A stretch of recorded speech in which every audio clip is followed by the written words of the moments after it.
Randy. Good morning.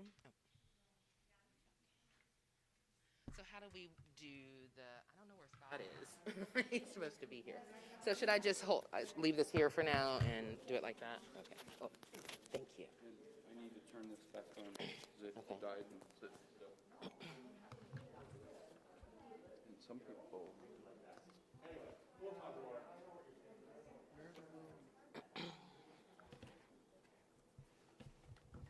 This is not cool.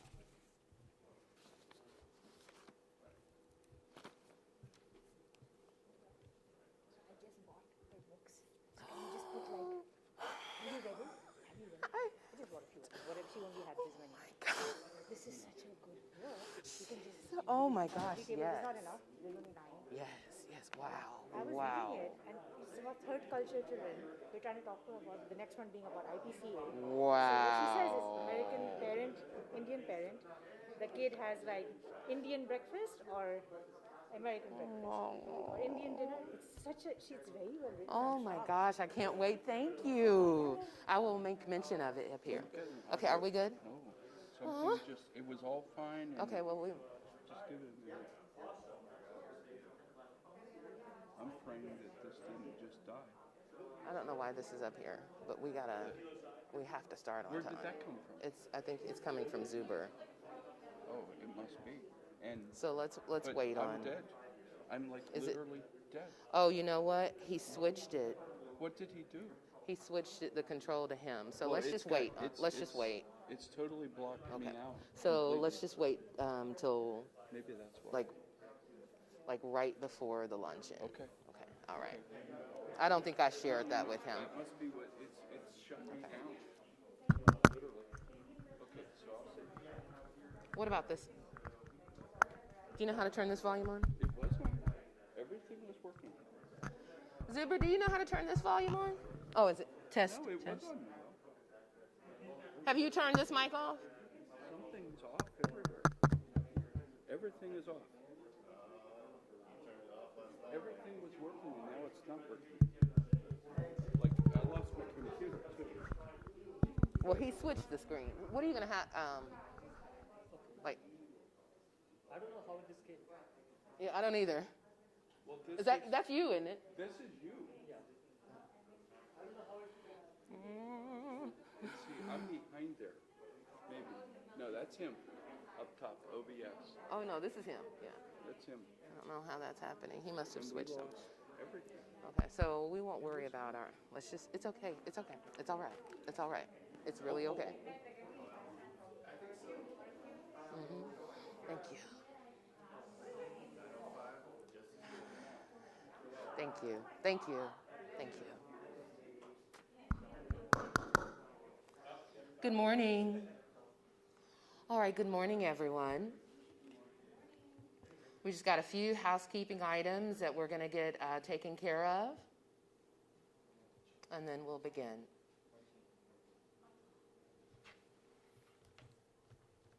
Maybe want to try it. I want more people here to see it.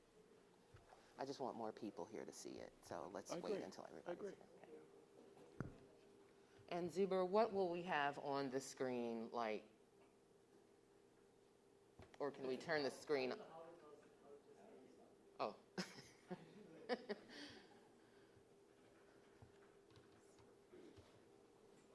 Just a few moments.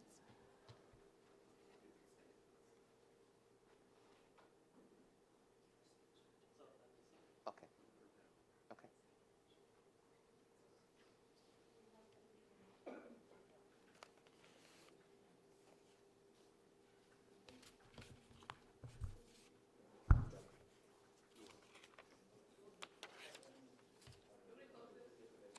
Yes. Thank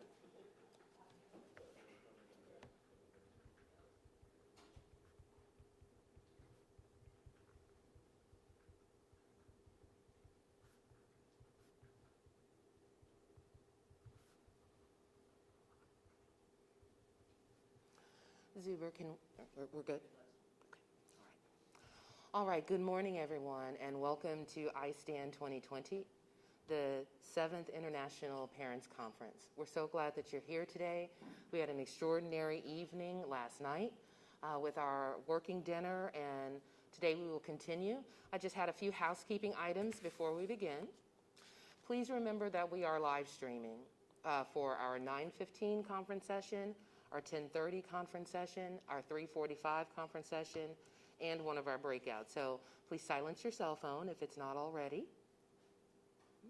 And please, if you do need to leave while we are live streaming, please don't walk in front of the camera over there, and gently close the door behind you.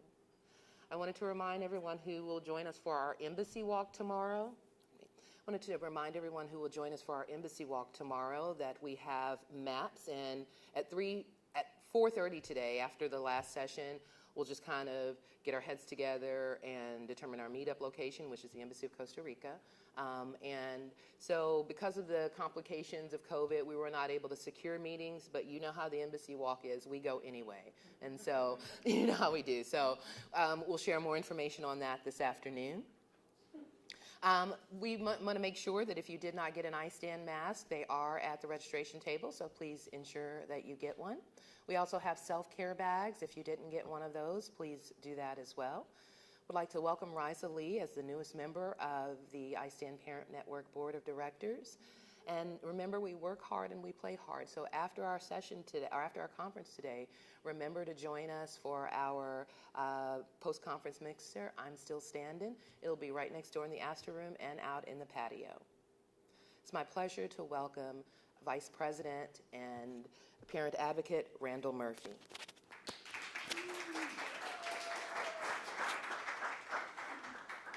Good morning.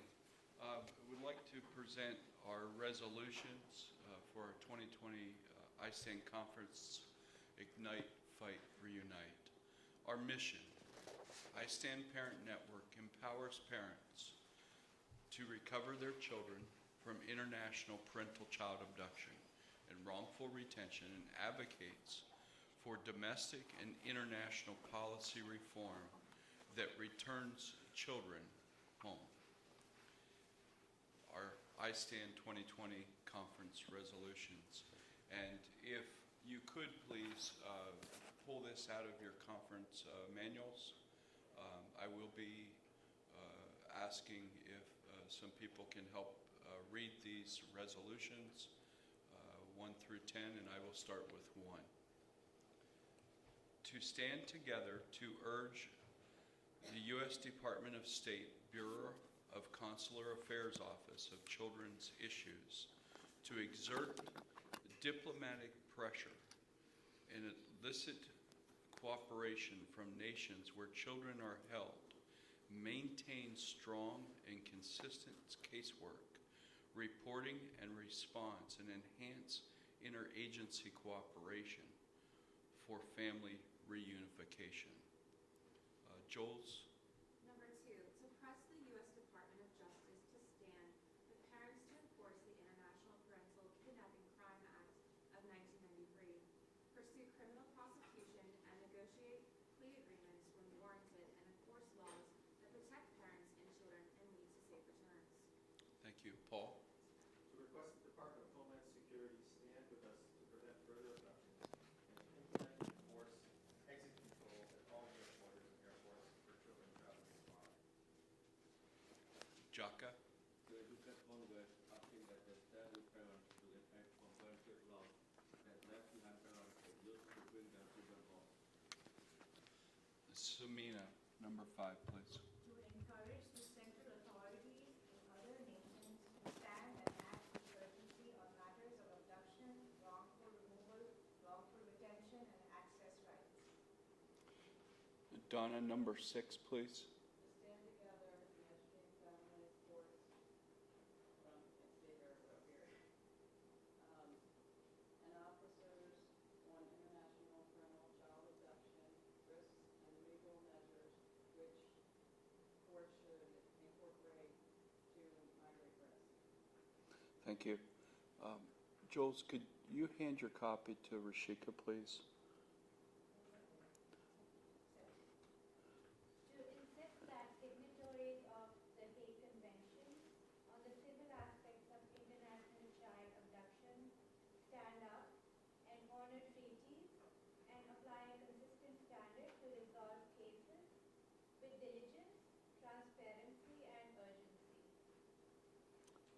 John, number 8, please.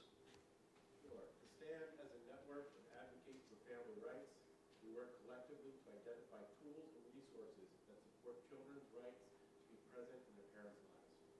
Thank you. Sammy, number 9, please. To stand together as a collective and raise awareness of the psychological, emotional, financial, and collateral damage caused by IPCA. Tony, Stand as a collective to build a secure knowledge base and assist families in securing access rights and resolving wrongful retention and wrongful removal. be it resolved for 2020.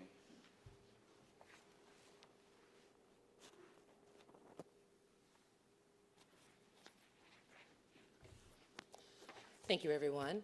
It is my pleasure to welcome Bart Kritzer from the Preston Family Foundation to bring remarks on their behalf.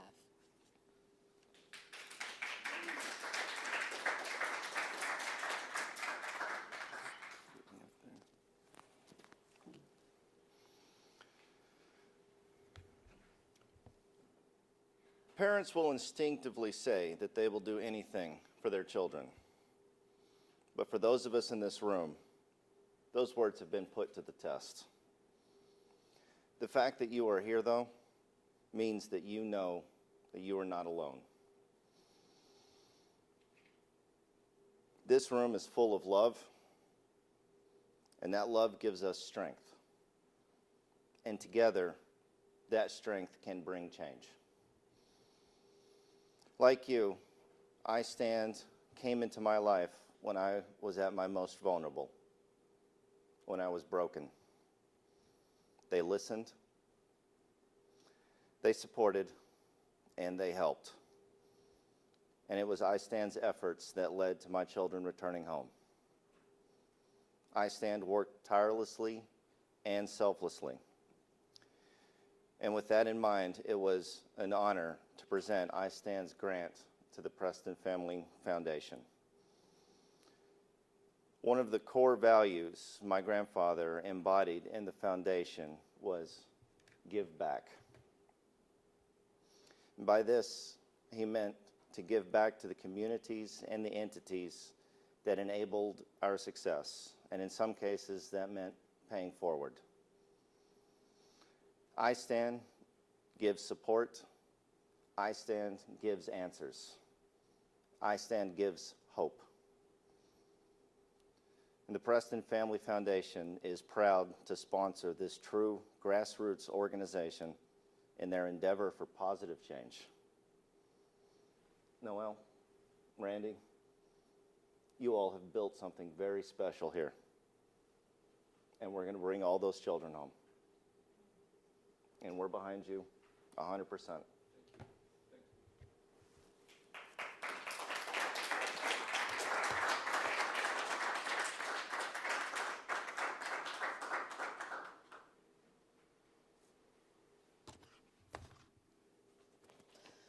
Wow, what incredible remarks from Bart. And so Bart just got an iStand Parent Network email address. He's like many parents more parents who are joining ranks once their children come home. You have kept your hand to the plow for us.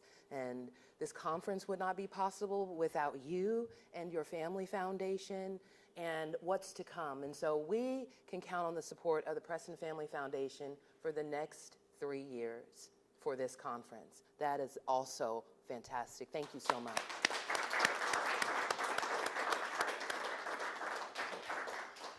It is my pleasure to welcome our opening plenary speaker, Scott Renner from the U.S. Department of State, Bureau of Consular Affairs, Office of Children's Issues. I consider Scott a friend. It's a difficult, tenuous position, and I think I just jammed him up in an email about a week ago. That's all friendships has issues, as he said. But I say that because for those of us who have been in this movement for a while and interacting with institutions, we know that it's often challenging. We must work cooperatively when we can, although there are sometimes, quite frankly, there are procedural policy barriers that we as a parent community will just consistently push to move and dismantle to return our children home. But it's good when we have people in, or when we have friends and we have colleagues or stakeholders that we have relationships with. And so, Scott, I'm happy to welcome you, and the times that we have, as coalition partners, have come to meet with you and your staff in the Office of Children's Issues, I can always say it's been with a great deal of civility and with a solution-oriented perspective.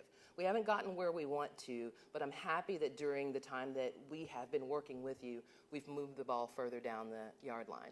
So welcome, please, Scott Renner from the Office of Children's Issues.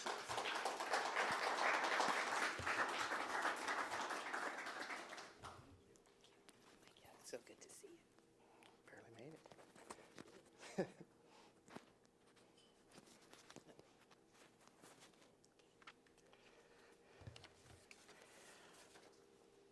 I have a great team that wrote me a nice speech, which is over there. But I'll go grab it at one point to read a few notes. But I both like and dislike these events. I like these events because I'm a huge supporter of iStand.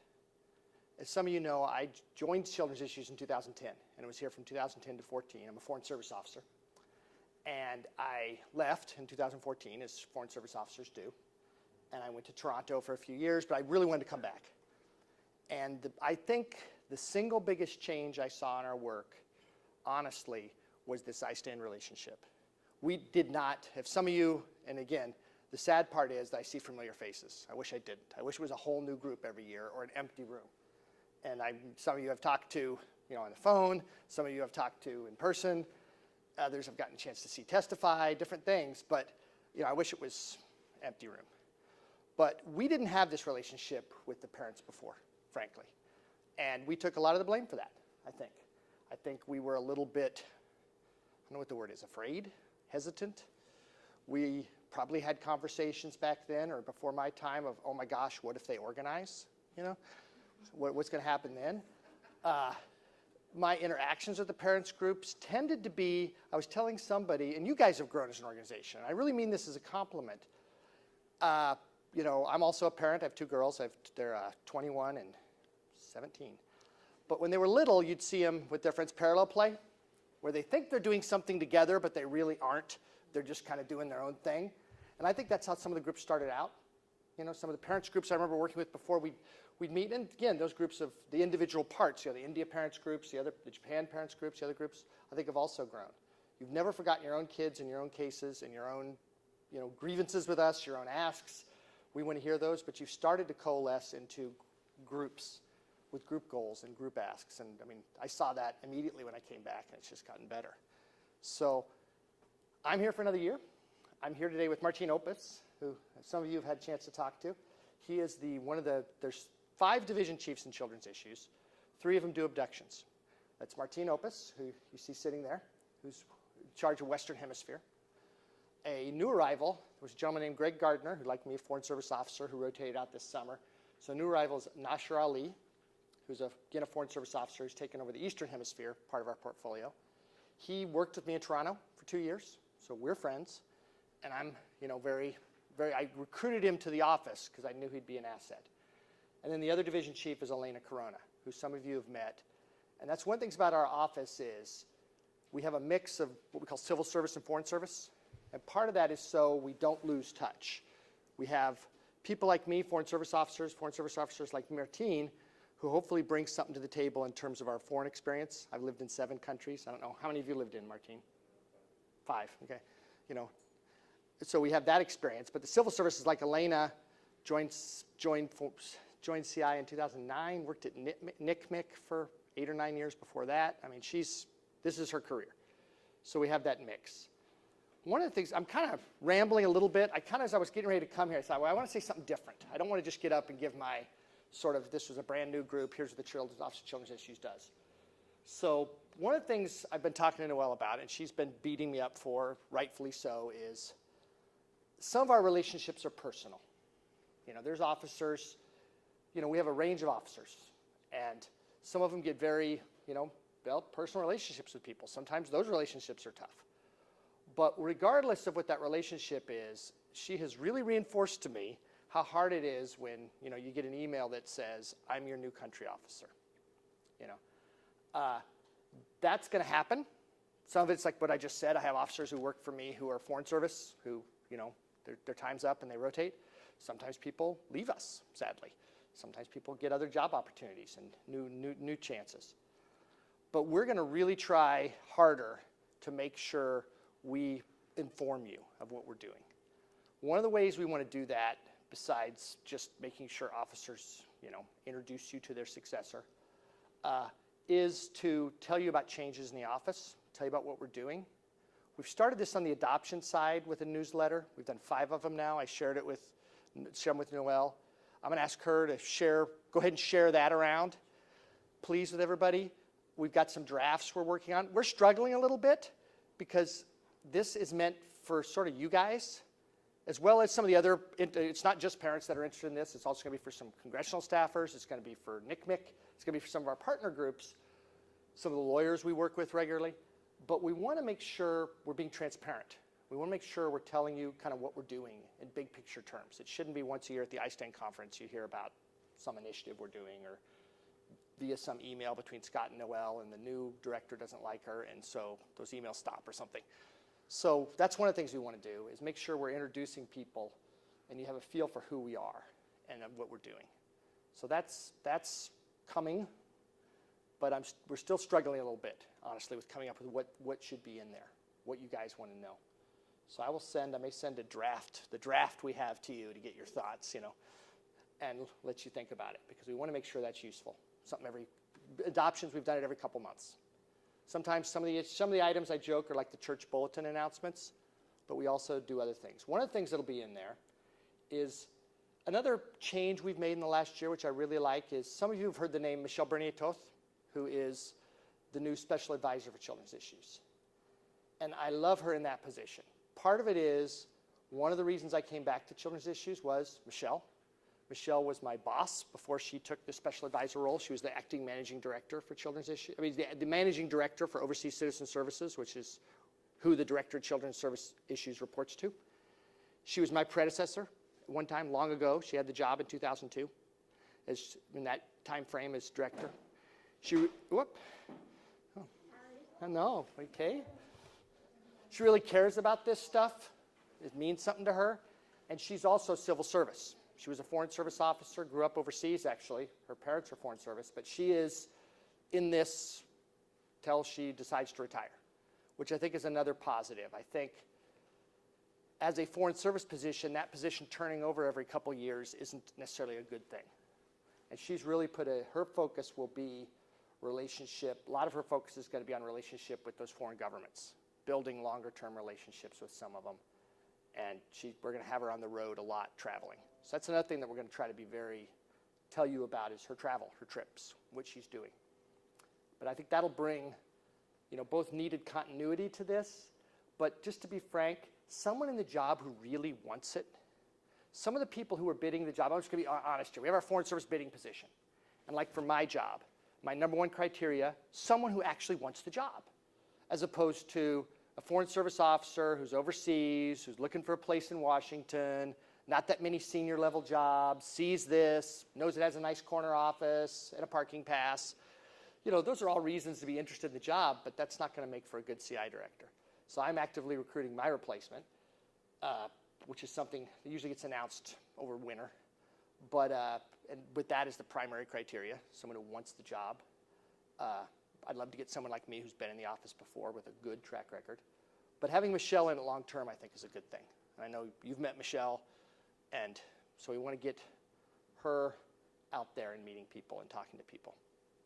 So that's some of the personal stuff going on in the office. Martina's going to bring my notes. One of the things I want to talk about a little bit, and then I might just stop and see if there's any questions or even just topic areas you want me to address. The comment is COVID. COVID has been an interesting run for us, interesting run for me personally, in that for about 6 months I had Michelle's old job managing the worldwide repatriation effort as the acting MD for OCS. That was a challenge. We're kind of done with that now. Since about, I would say, mid-July, we've gone back to more, as much as anybody can in this environment, more ordinary work. All the people from CI that were detailed to other things are back. Here's some of the things we're seeing. One of the biggest challenges is welfare and whereabouts visits. Every country's a little different. Talk to your country officer, look at the web pages, what they say for operating status and stuff. For a while, we were at worldwide global 4, meaning we kind of advised everybody not to travel outside the United States. That's changed. Every country's a little different. But welfare whereabouts visits, I'm not aware of a country right now where it's really possible or easy. Martine, if you're aware of one, speak up, to do the normal consular in-person welfare and whereabouts visit. Either our consular officers aren't able to travel around, people don't want them in the home. We don't necessarily want to put your kids at risk by having strangers show up at their home and visit. And so, although those are obviously coming back, and we've made it a big push to all the posts to look at that, that's going to be a challenge. The way we address all these challenges are, how do we accomplish the same goal? If we can't do the visit in person, how do we accomplish it? Virtual visits are one of the things we've been doing. We've done it in some countries. Those are less satisfying, frankly. You know, I fully realize the story I tell is one I did as a younger officer. Show up, kid looked great. It wasn't an abduction case. It was just a child at risk in a country. The child looked nice new dress, hair combed, everything was great. And on screen, she would have looked great because you would not have seen the drunk man passed out in the corner of the room and the beer bottles all over the place and the you wouldn't have heard the slurred voice of grandma as she talked to me. And I remember thinking to myself, they've cleaned up for me. They knew I was coming. I mean, they dressed up the kid. So this is what does this look like normally? So we left, me and my local staff, we called social services. It was a country, Colombia, where social services will respond, and they responded and took action on it. But, you know, on screen, I wouldn't have seen that. So that's a challenge. Keep asking for the visits. There's no reason in the world not to ask for them. We keep going out to every post, asking if they can do it. If the answer is we really can't right now, it's okay, what are you going to do? What can you do? Can we go to the local social services and ask for it? Can we go to, how do we get this done? So that's one big challenge. Another challenge, I'm going to give you some country examples at the end, but another big challenge is courts. Those are starting to open up. For a while, they were pretty much shut down, and nothing was happening in the courts. But we're starting to see courts reopen, either virtually or otherwise. We're starting to see cases move again. So that's, again, a positive. And again, if you or your cases or series of cases or in countries you saw nothing's happening, come back to us, because I think they're starting to move again. But that took places like India, other countries where courts were painfully slow and have made them even slower, you know, and that's a challenge. The only good news I have about COVID is reported abductions are down. I think when people can't travel, we don't get as many cases. So far this year, like I ran the numbers, my team checked my math, and it was something like around the end of September, it was 338 cases so far last year for the year, 215 so far this year. So what's that, roughly a 35-40% drop in new cases reported to us. For what it's worth, our biggest months for reported abductions are September and January. End of summer, end of Christmas.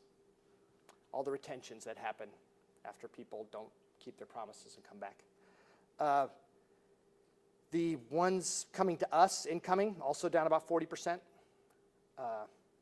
Some have just stopped, almost. Honduras gave us 140 new cases last year, incoming cases. Second to a dozen. Nothing. I mean, they've just stopped functioning sort of as a central authority right now, which is obviously causing challenges on the 3 or 4 outgoing cases we have in Honduras. So there's a few exceptions like that where the country itself is just sort of shut down, but overall it's down that much. Returns are down, about 47% drop in returns from last year. At this point last year I had 193, this year 102. And so outgoing returns are down. And we're closing fewer cases. I think we've decreased on that as well. So everything's just sort of slowed down. I really optimistically would like to hope it's going to stay that way. We're kind of preparing for a surge, frankly, for when airlines start opening up and people get options again. We're preparing for that. One of the things, and the last comment I'll make, and then I'll see if anybody has a question or an area you want to discuss is, you know about our prevent abduction program and high-risk cases enter the custody order CBP will stop them from getting on the airplane.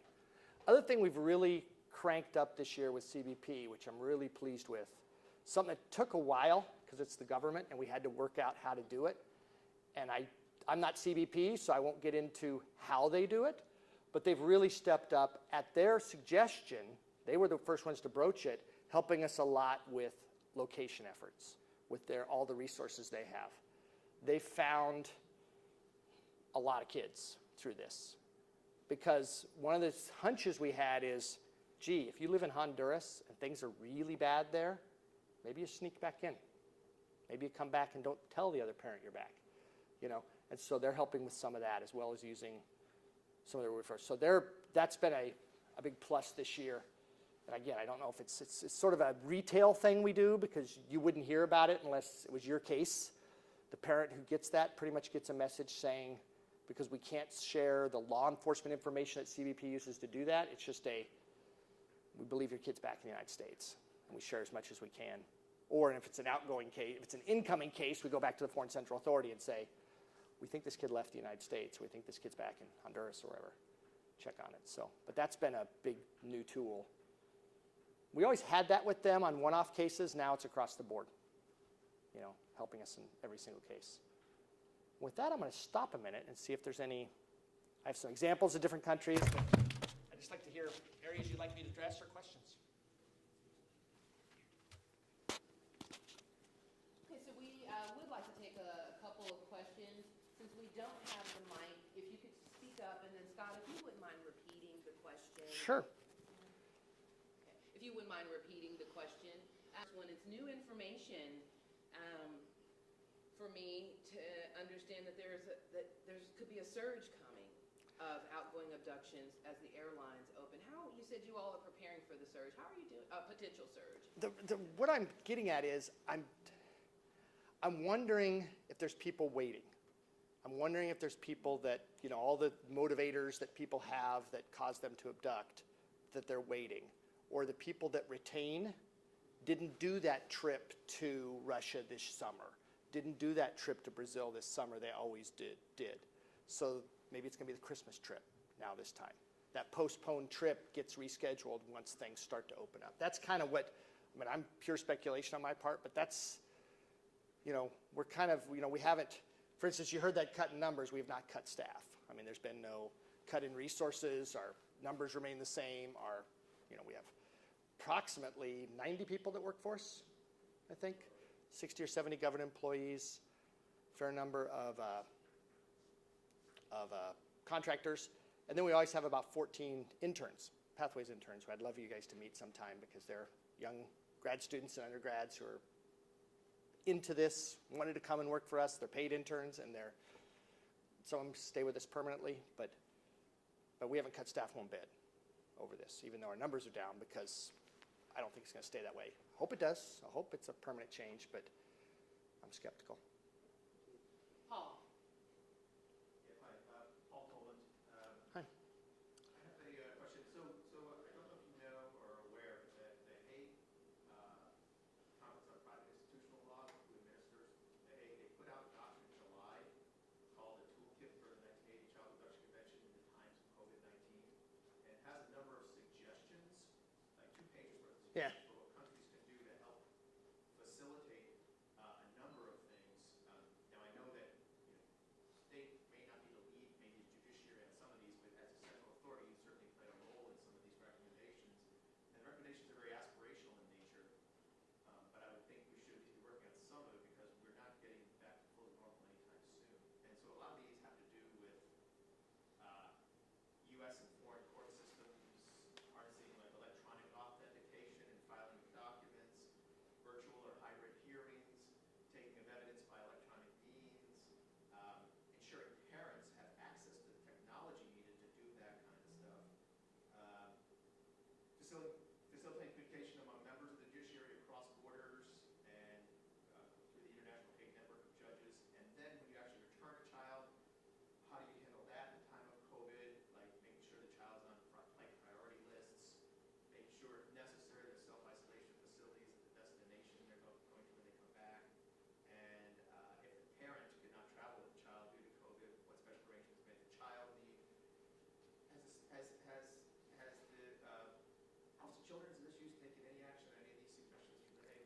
We're talking, I think it's the same toolkit, because I think that same toolkit has concerning stuff like, think about the best interest of the child. It has a lot, best interest, I think it's through, if I'm thinking of the same one, there was a toolkit they posted that lists out, and that's something we were concerned about, that they put a little too much emphasis. We like some of that, some of it we don't. There was also stuff about, on that, and I skipped that because it's kind of fluff, but there yeah. were a lot of specific things, like things I just. Yeah, no, I'm gonna get to those, yeah. But what I'm getting at is there were other things in there we weren't thrilled with. There was stuff about, some of the stuff about what happens with the child afterwards. It's great for the courts, whatever, to think about that, but that should not hold up a return. And we do see cases where judges will put unreasonable undertakings on cases. You know, you and I have talked about a few really ridiculous ones to hold up a return. We're seeing that out of Brazil right now, where there's a couple of cases that, you know, the undertakings are so unreasonable they'll never happen. We're actually, today, at 11:30, I think, since I'm here, someone on my team is actually talking to the Hague Permit Bureau about that toolkit today. So, good timing. We are if you go on their website, you see my name. We are this, as a central authority, we have that relationship. Michelle sort of has that main personal relationship with Christoph, who's the direct Secretary General for the Hague Conference. So actually, we're talking about that today. The returns, the issues there, the court stuff, I would say, Martine, correct me if I'm wrong, we urge foreign courts to do it, to allow, you know, always, and whether it's COVID or not, to allow parents to appear virtually, to allow, you know, remote processing so parents don't have to get on planes and spend money flying across the world to show up in court hearings when it's not possible for them. Similarly, with American courts, we don't control it, but we, you know, urge American courts to do the same. We see more of it, frankly, than we used to. Early in my career, we used to do a lot of visas for sort of the left-behind parent and incoming case to come here for court hearings. That doesn't usually, we almost never do that anymore because courts are more willing to do virtual. The escort thing, yes. I mean, we've done that, and we'll continue to do that. The last resort is always consular officer gets on a plane with the kid and brings them back, and we've had a few of those that have happened during COVID when parents couldn't travel. But that's, you know, if you guys yourselves, if the parents themselves cannot escort a kid, we find an escort. And like I say, if we have to, we do it. And our consular officers do it. And we've had some of those as well. I'm just going to add a couple more things. Yeah, please. Microphone because of the live stream, right? But another couple of things you mentioned that came to mind is the virtual training of virtual engagement with judges, right? As a matter of fact, we did one, trying to remember now if it was Ecuador, but we had, this was in July, where one of our judges, one of the Hague Network judge here in the United States, spoke to a panel in, again, I might be misspeaking which country, but that was part of the outreach as well. And we're continuing that sort of thing. Actually, we had planned for a conference in another country to do judicial engagement with Hague Network judges. That got derailed. We had planned that for about March or April, but we are still pushing forward to get that done in a virtual setting, hopefully by October, November or so. So that's continuing. And I mean, we've had a number of examples as well, like real world stuff where, yeah, in spite of the limitations, we've been able to, I was listening to those points, I'm like, yep, okay, I think we're doing that, we're doing that. So a lot of the things that we actively are still continuing to do. So just want to let you know. And Martine mentioning those reminded me as well. Yeah, stay up here, please. There's because you know more than I do about some of this stuff. Some others that we're doing virtually is we have proposed to the Saudis. We do every 6-month meeting with the Saudis. I've done 2, Michelle's done 1, where we travel and they come here, we go there. This year we're not going there, but we've proposed to them, let's do this virtually this fall. We have done the same one you may be interested in with Japan, because we've had talks with Japan about pre-convention cases. We were supposed, my boss, the Deputy Secretary for Consular for OCS, Karen King, was supposed to travel out there in, I think it was April or March, to meet with the Japanese. That was canceled. And so they've actually come back to us and proposed, let's do a virtual meeting. And Michelle, we just went back to them and said Michelle will lead that with them. And I think that's in the next few weeks that we'll have the next meeting with the Japanese virtually. And then I've had virtual meetings with the Israelis on cases. I've had, so we're trying to push the envelope on the virtual side because we have not traveled. The last trip we did as anybody from the office was probably Karen's trip to India in February. Do you know of any virtual court engagements that have happened? There have been like remote testimony type stuff. Courts are doing that. So that is happening. And I think I'm pretty confident in our own courts. And that they will be forward-leaning on doing this. My brother's a criminal defense lawyer. They're doing virtual jury trials. I'm not sure how they're doing it, but they're coming up with virtual jury trials. So I think, but the foreign courts, it's going to depend on the country. But we push them, again, to keep moving the cases forward, including virtual. Another question. Madonna? Good morning. My question here is in regards to welfare visits and checks for the children. For instance, an example is a welfare visit just happened for my kids a couple days ago that was a year and a couple months. Then I was informed there's going to be another visit from 2 to 6 months. I just feel that time frame, 2 to 6 months, is such a broad time frame. Also doesn't put the pressure neither to check up on the kids. And I'm not sure if the Department of State has talked about trying to focus on a goal where they try to plan a visit once a month, because at the 3 to 6 months time period for me as a parent, I'm pretty sure for many other parents, especially if it takes a year or more to actually get a welfare visit completed, it is too long. Okay. Let me take that question. I'll answer that specifically. Let me take just a couple points on welfare visits, and it's about welfare visits and the timing and why we space them out so far. So a few things on welfare visits. When we do a welfare visit, we're doing it under our authority as the consul accredited overseas who's checking on the welfare of the American citizen kid. So if there's anybody, even though we happily and proudly take cases for any kid abducted from the United States, if there's a welfare issue involving a non-citizen kid, we can't ask for a consular welfare visit. That's just one small thing. We would try to find other ways. So that's the authority. We are sharing with you the reports. However, just to be honest, the purpose of the visit is not, the primary purpose under the law is check on that kid. Even if you're not we have a few cases where the parent's not asking for it, and we do it anyway, because we're getting independent reports of possible risk. So that's just for that's worth. The reason for that limitation is frankly just resources. It really is what it is. It's how often Post can send someone out to do this. So, and Martine, correct me, jump up and grab me if I say this wrong. That's our rule, so we can bend it. And in certain countries, certain situations, we could do it more frequently, frankly. So ask the question. And I will, when we get back to the office, reinforce to the officers that although that's our policy, I'm committing to do this. I'll reinforce that although our policy is, I think, every 6 months, we can adjust that. We absolutely adjust it when there's allegations of actual risk. Anytime that it's not just I haven't heard from my kid in 6 months, but it's she called me last night and she says mommy's new boyfriend is scary and whatever, call us. We'll do them weekly if there's really true serious allegations or however often we need to do it to check on a kid.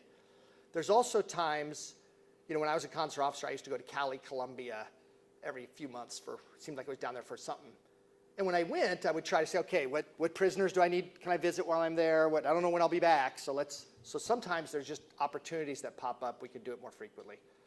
But I'll just commit to you, ask the question.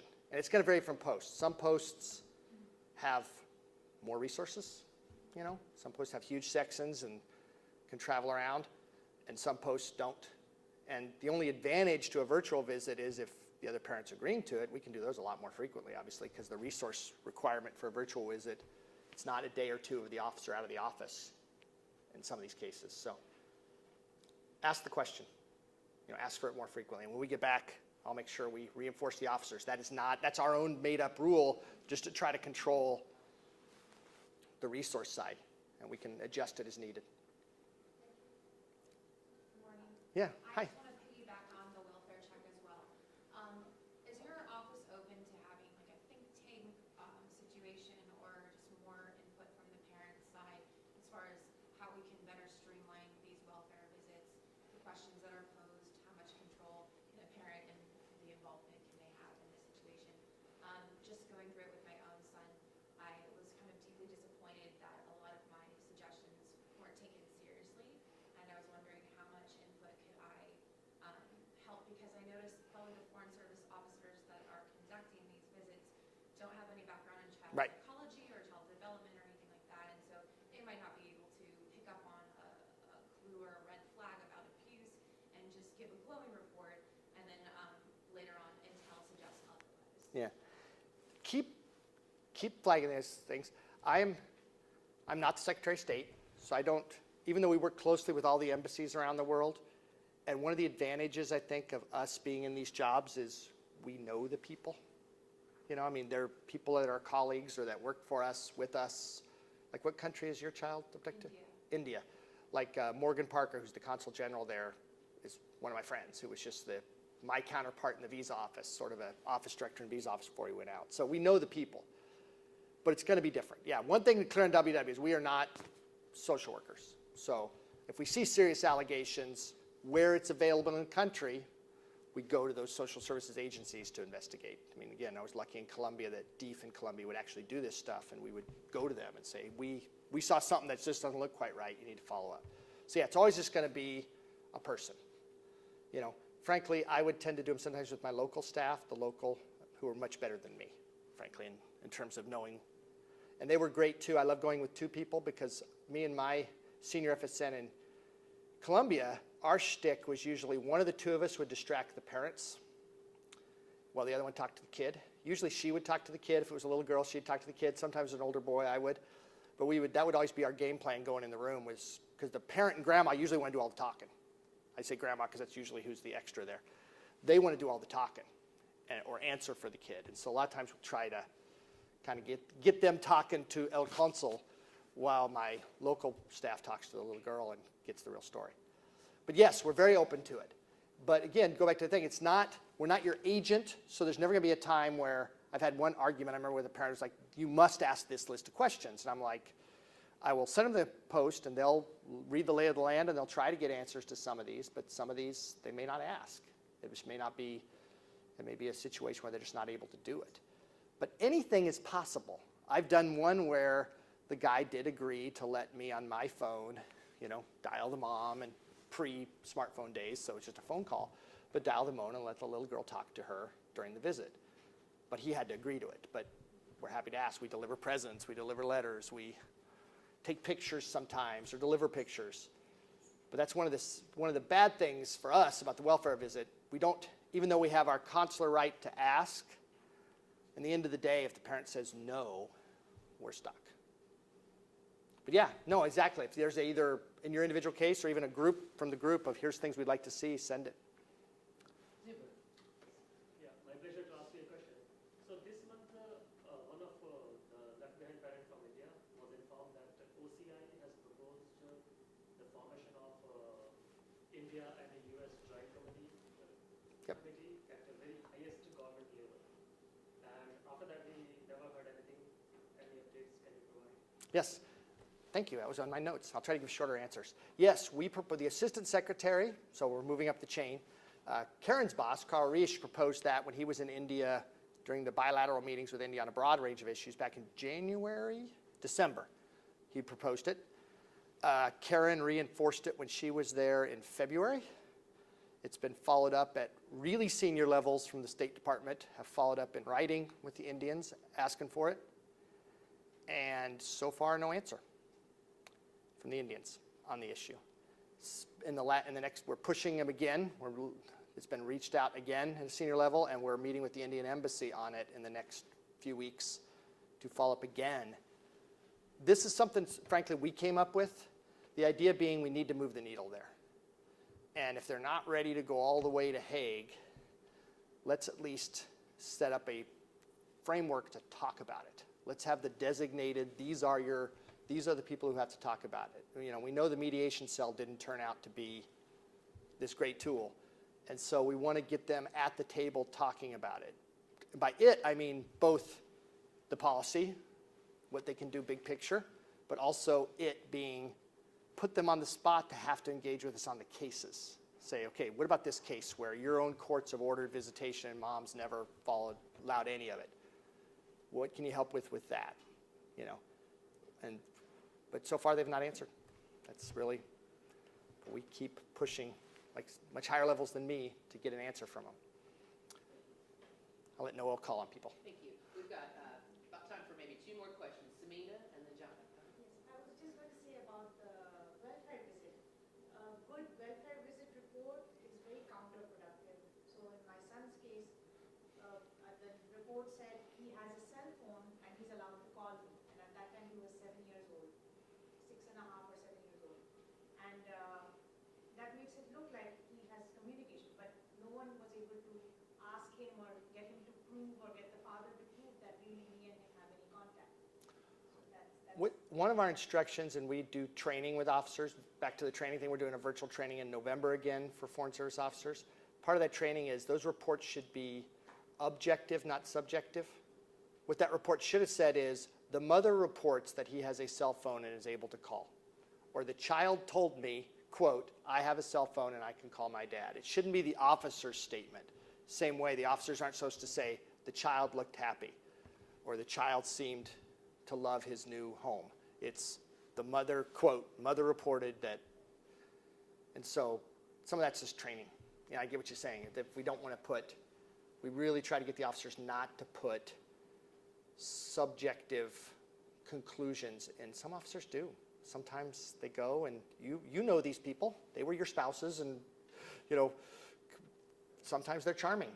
Sometimes they convince the officer, and officers write the report with a bent. One thing we do sometimes, if a report comes in that has too much of that, we send it back and say, thank you for the first draft. Please, you know, here's some suggestions for your final draft. And the way you said you had gotten someone on the phone, that if a consular officer can do that, then that welfare visit would have that extra Yeah. advantage that finally we're getting, the Right, and parents so- actually getting to talk to the child. Maybe they have not spoken in years. And you never know. Sometimes, and I don't think it's just me, but sometimes, it depends on the country. Sometimes I find, like in Latin America, you know, the consul from the embassy is kind of a big deal. And so if I show up and I ask for something like that, and we've had a charming conversation up to that point, they don't want to say no sometimes. And if it's going well, I'll ask the question. I would just like to make one point when Samina said that, all you know, my daughter is home, but I remember getting a welfare and whereabouts visit that just incensed me because it was written like my daughter was having the time of her life.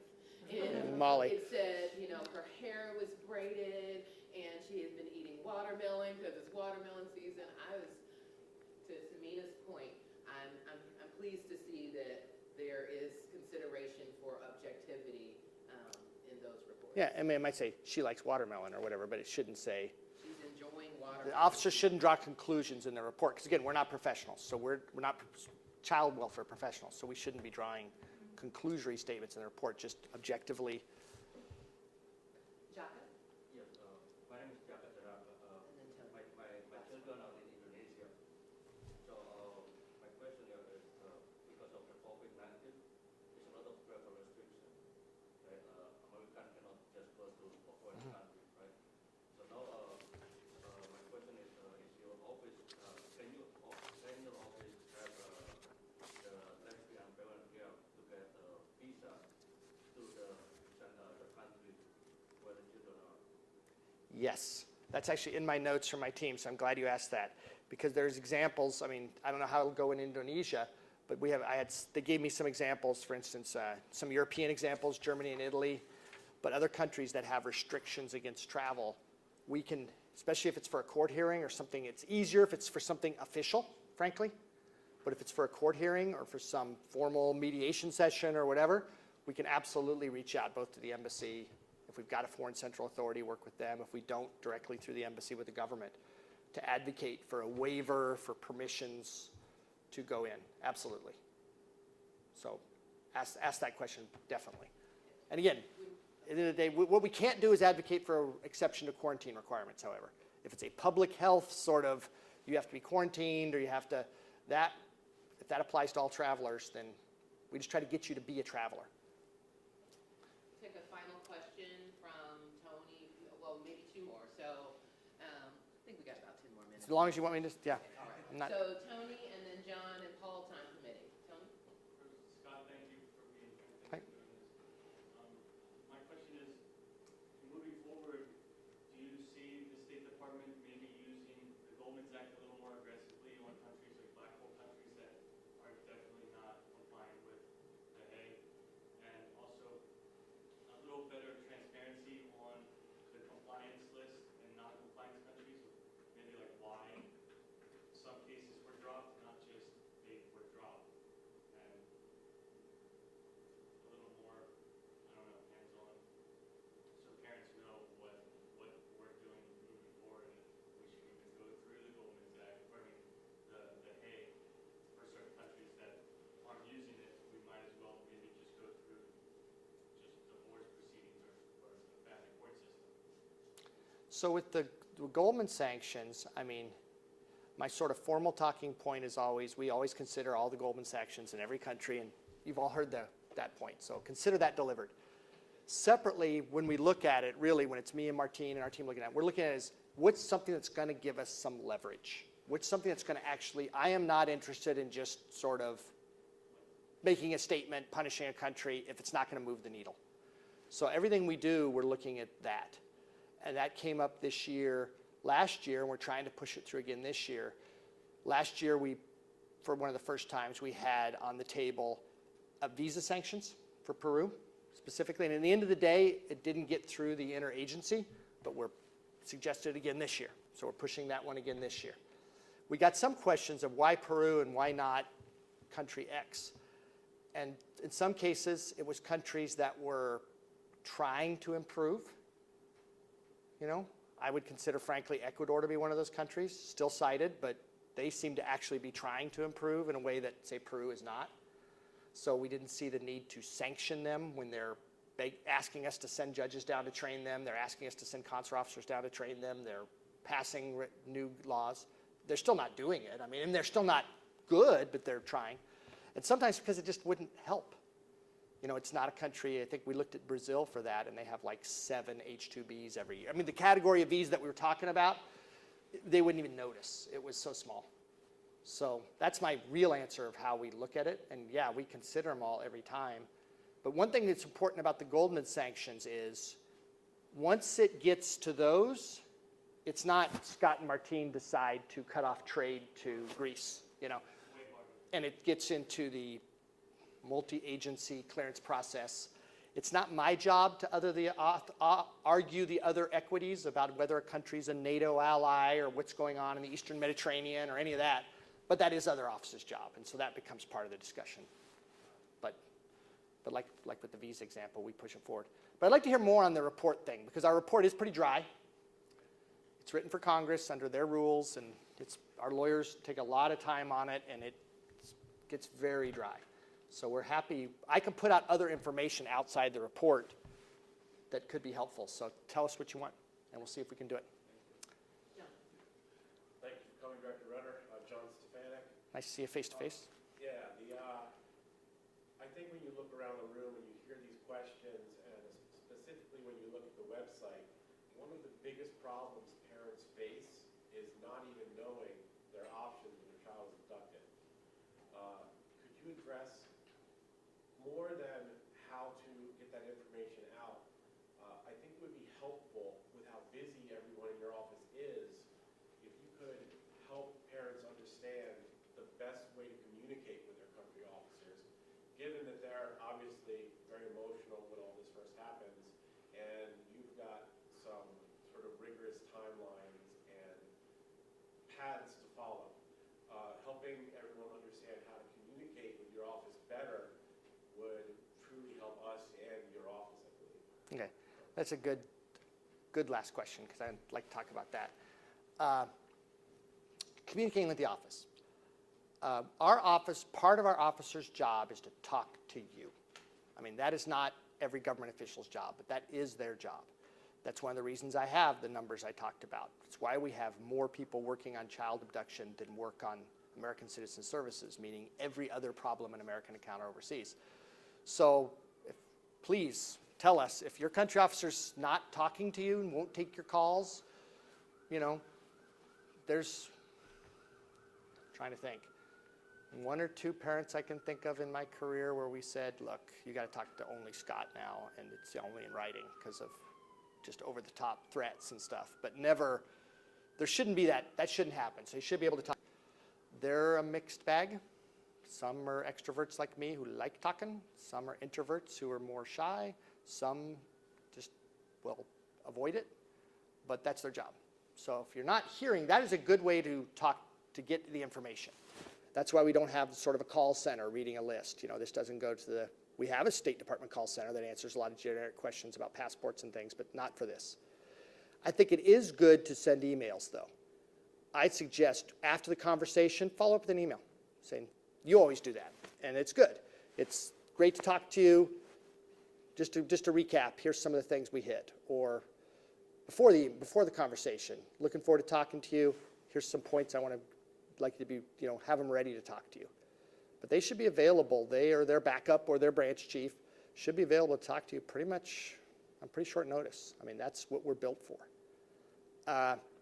Website. Yeah, I would be open to hearing your thoughts on the website. I mean, part of what it's supposed to be is we definitely want, for a new case, we want them talking to the country officer pretty fast because we want people to get the whole thing. We don't want someone to read the website and go away thinking they can't do anything. It is a fine line the officers walk. We are not allowed to give advice in the terms of legal advice. We can't say, you know, there's times I'll have parents call and it's a non-Hague. If it's a non-Hague country and it's Lebanon, I would say you might want to hire a lawyer. People have been successful. I would just point out there have been parents successful through hiring a lawyer. I have to be kind of flat on that because I can't say go hire a lawyer, go hire a lawyer. There's times people get kids abducted to some African countries where I feel like, don't waste your money. Please don't go throw a bunch of money at, I don't know if you hired a lawyer in Mali, but that's great, you know, because some places it just, the court system's not going to help. But we try to give them the information. So we can't say this is what you should absolutely do.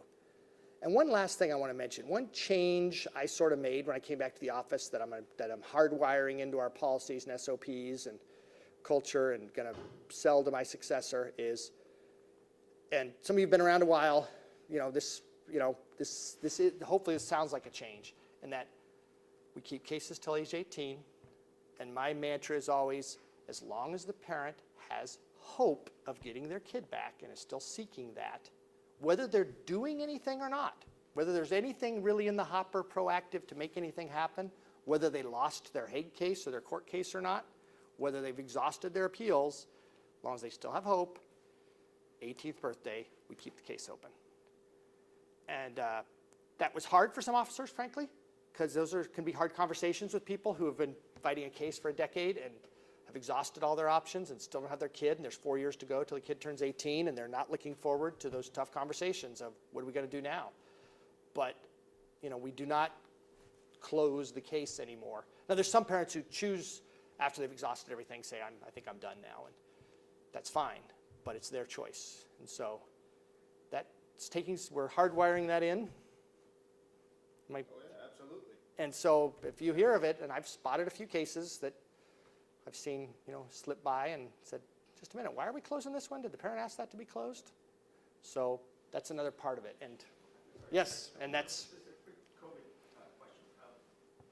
In my research, I saw a couple of law articles on countries using the grave risk exception in the Hague and using COVID as the reason for risk. And with us having obviously one of the highest caseloads of COVID in the world, have you seen that used where they say it's a grave risk to the child?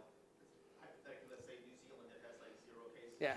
Does send them to Texas or Florida or something. Have you seen? I've seen the argument. I haven't seen a decision like that. I mean, you have most of the WHA anyway, I haven't seen that. Yeah. Actually, there's some larger articles about it. I'm not a lawyer, so but they didn't talk about specific cases, but they said it's been used as a grave risk I've heard the argument, but I haven't heard of a court ruling that way, denying return based on COVID in the United States numbers being high. Certainly something. Thanks for flagging it. I'll poll the Eastern Hemisphere Hague countries and see if they've seen it. We're going to just take a stop now. Scott, could you please, because we want to make sure that we can stay on, could I ask you just to hang out for a few moments after the session? Put my mask back on, but I'll be here. Okay, take one more convener prerogative and ask you this closing question. So I've made no bones about it, and iStand makes no excuses for our ambitions. And we do aspire to not only return our children home, that's first and foremost, but to stand up this entity and this movement as a parallel to institutions, both public and private, to help return children home. What in your mind, how is the best way for us to move from parent-centered to global-centered? Can I ask Martin? I would. You moved in your chair. I would say that one of the things that comes directly. I don't know about I don't know if I can address that part of the question, but certainly I think in the way we work. Well, the great thing about working with Scott is just he kind of just says it out, like puts it out there, and as a matter of a couple of things he said, I was sitting there and I'm like, oh my gosh, does he know we're in the live stream? So, but I'm like, well, if he can say that, then okay, I guess I'm okay. Yeah. No, but I think the one of the effective ways we've worked with with partners, like NECMEC, for instance, right? One advantage that we can always see, like, well, we can't say so-and-so, but they can say so-and-so, right? In terms of, and we have the same goals, but there are certain things that we just cannot say or do. But the great thing is when you have great partners, they can say those things that we can't say. And I think that working relationship, it's a slog. The process that we go through, it's a slog. And we just got to keep chipping away with the partners that we have. So as you think of, I think thinking of like, okay, well, and you already know, Noel, I mean, very clearly, like, okay, state isn't going to do that or say those things. But again, as long as I think institutionally, and I speak of iStand as an institution, you think of like, okay, well, we can advocate on this side. We know state can't do that, but we'll let them know, and that's kind of how it works oftentimes.